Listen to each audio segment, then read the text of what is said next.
we're here with Richard Rich. He's the chair of ISM Supply Chain Risk Group. And as such, I'd like to ask you a couple of questions about supply chain risk. Absolutely. Okay, first off, what is the concept of supply chain risk management? Supply chain risk management is a proactive discipline process that, if applied to various scenarios in scenario planning or in investigating some failures that you may have had in a reactive mode, you're able to apply some enterprise risk management techniques and drill down. An example of scenario planning we use in the electrical utility industry is hurricane, tornado, tidal wave.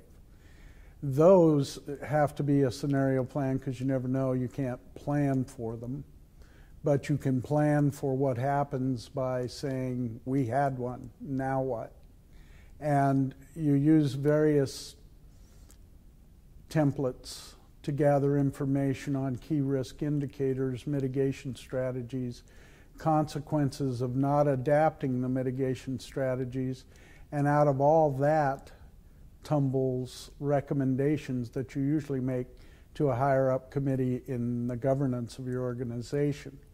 All of this information is gathered by subject matter experts, SMEs, that are hands-on. They're not usually supervisory or managerial.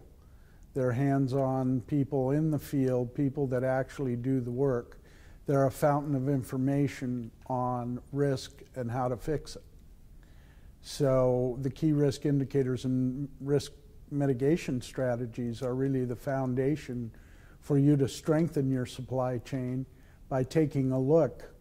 I have a concept by which I identify 14 supply chain components, such as warehousing, distribution, sourcing, pre-qualification of suppliers, financial viability of suppliers. And each one of those presents a cadre of risks unto itself. And you go in and begin to drill down kind of like a pyramid. So you know you have supply chain and you may be looking at supplier risk. And so you drill down there and the pyramid gets bigger because your KRIs, key risk indicators and mitigation strategies, come out of that, and pretty soon it's blossomed down to here, and then you funnel it back into recommendations of how you can mitigate your strategy. And those recommendations usually come in capital projects, building or buying something of major magnitude, process changes, staffing changes, or the addition of staff. But it's a very disciplined, proactive process to try to get ahead of the curve on some defined risk. Okay. What implementation successes have you had in the past? Right now, I'd say the largest implementation success I've seen to date is Northrop Grumman. They actually have a supply chain risk unit, and the manager of that unit sits on the ISM Supply Chain Risk Group board. And in fact, she's presenting right now at the international conference on strategies and opportunities. What people often forget, and where the successes come from and the greatest, is it's a chance of opportunities. You identify threats which are really opportunities to improve your processes, improve your staffing levels, improve your equipment, what have you. So often people will come to us and say, you know, you're like internal audit, you're going to bayonet the wounded. We really don't want to deal with you. But that isn't what it is. It's more in a proactive sense. We identify threats that are opportunities and we mitigate them. And we're ready, maybe not for everything, but we're a lot better off than when we started. Grumman is doing this. I think that's a good success story.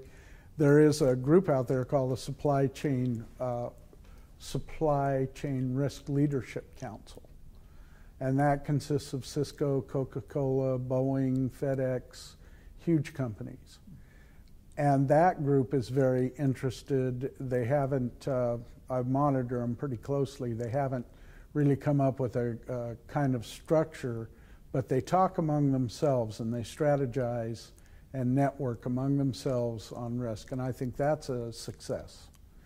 But the identification and the fact, the biggest success I'm seeing right now is budgetarily there's dollars available by companies to develop supply chain risk units, and there are people interested in doing it. The problem now is to get their brain and their arms around it, because it's such a concept that's so nebulous if you don't really attempt to apply yourself to it. Okay. What do you see as 3 important criteria for supply chain risk? I guess the important criteria, the most important criteria to me is the avoidance of supply chain disruption. All of us have it. I don't care if you're an educational group or you work in electrical utility like I do, or you're manufacturing, but manufacturing is probably the higher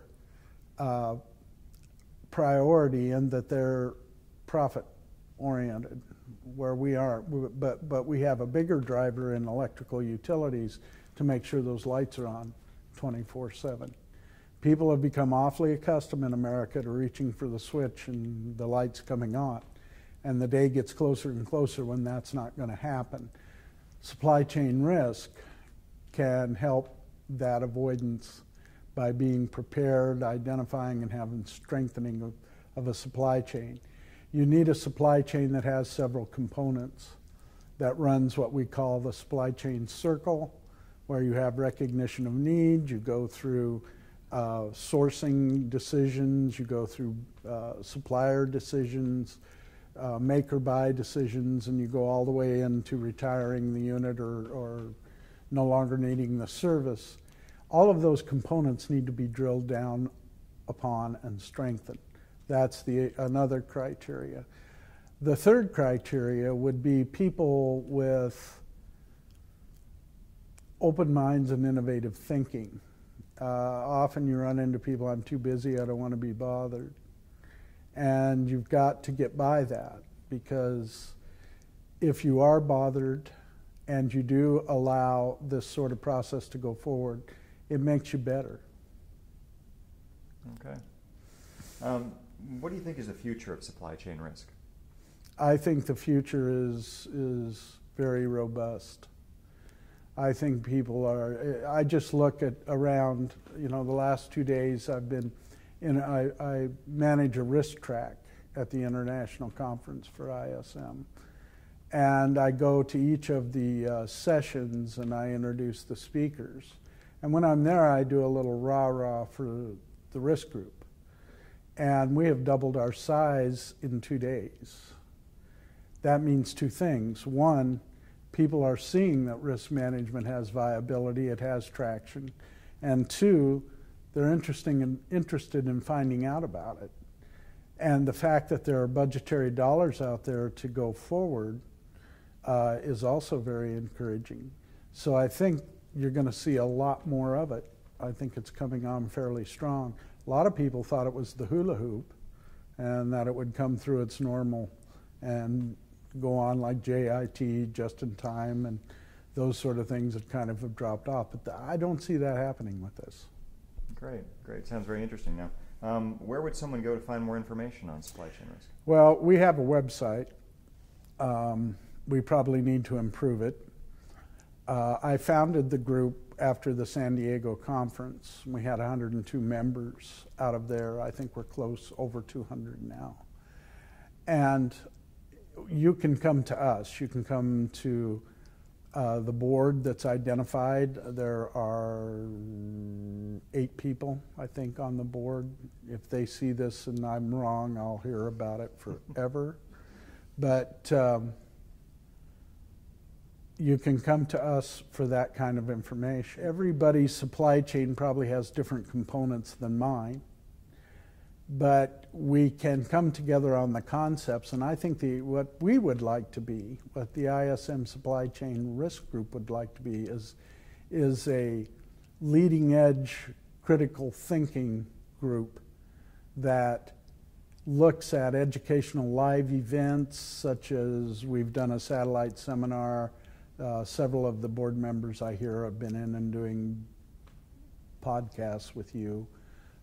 We've done 7 sessions here. I've had contacts from about 5 affiliates to go out and speak in the next year.